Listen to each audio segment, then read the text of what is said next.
ಊರಿನ ನಾಯಕರು, ಚೇರ್ಮನ್ ಸಾಹೇಬರು, ಇಷ್ಟು ದೂರ ಬಂದಿದ್ದೀರಲ್ಲ, ಏನು ದಾರಿ ತಪ್ಪಿ ಬಂದಿದ್ದೀರಾ?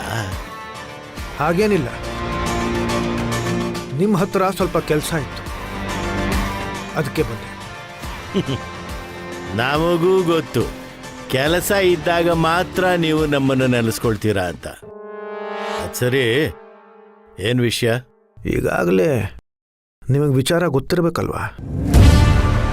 ನಿಮ್ಮ ಚೇಲಾಗಳಿಗೆಲ್ಲ ಸ್ವಲ್ಪ ಬಿಸಿ ಮುಟ್ಟಿಸಿ ಕಳಿಸಿದ್ದೆ. ಅವ್ರು ನಿಮ್ಮ ಹತ್ರ ಬಂದು ಏನೂ ಹೇಳಿಲ್ವಾ? ಹಾ, ಹೇಳಿದ್ರು.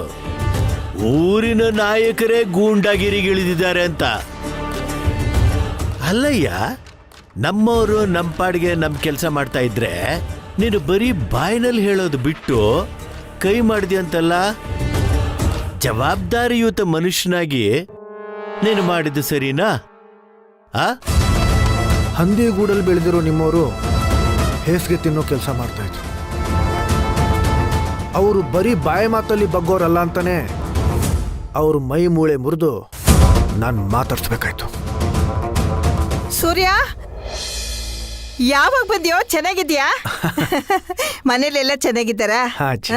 ಇದೇನಪ್ಪ, ಬಂದ್ ಹಾಗೆ ನಿಂತೆ ಮಾತಾಡ್ತಾ ಇದೆಯಲ್ಲ, ಕೂತ್ಕೋಬಾರ್ದಾ? ಏನ್ರಿ ನೀವು ಮನೆಗೆ ಬಂದವ್ರನ್ನ ನಿಲ್ಸೆ ಮಾತಾಡ್ಸೋದ? ಕೂತ್ಕೋ ಅಂತ ಹೇಳ್ಬಾರ್ದಾ? ಅವನು ಅತಿಥಿಯಾಗಿ ಬಂದಿಲ್ಲ ಕಣೆ, ತನ್ನ ಅಧಿಕಾರನ ನಮ್ಮ ಮೇಲೆ ಚಲಾಯಿಸಕ್ ಬಂದಿದ್ದಾನೆ. ಏನೋ ಒಂದು ಒಟ್ನಲ್ಲಿ ಮನೆಗೆ ಬಂದಿದ್ದಾನಲ್ಲ, ಅದೇ ನನಗೆ ಸಂತೋಷ. ತಗೊಳಪ್ಪ, ಮಜ್ಜಿಗೆ ಕುಡಿ.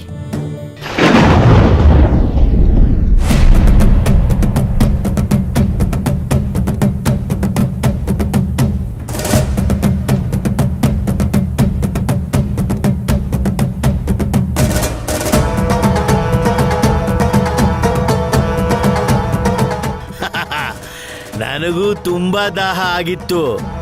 ನಾನೇ ನಿನ್ನ ಮಜ್ಜಿಗೆ ತಗೊಂಡ್ ಬಾ ಅಂತ ಹೇಳೋಣ ಅಂತಿದ್ದೆ. ಅಷ್ಟರಲ್ಲಿ ನೀನೇ ತಗೊಂಡ್ ಬಂದೆ. ಒಳ್ಳೆ ಕೆಲಸ ಮಾಡಿದೆ. ನಾಯಕರೇ, ಪಾನಕ ಕುಡಿತೀರಾ, ಮಜ್ಜಿಗೆ ಕುಡಿತೀರಾ?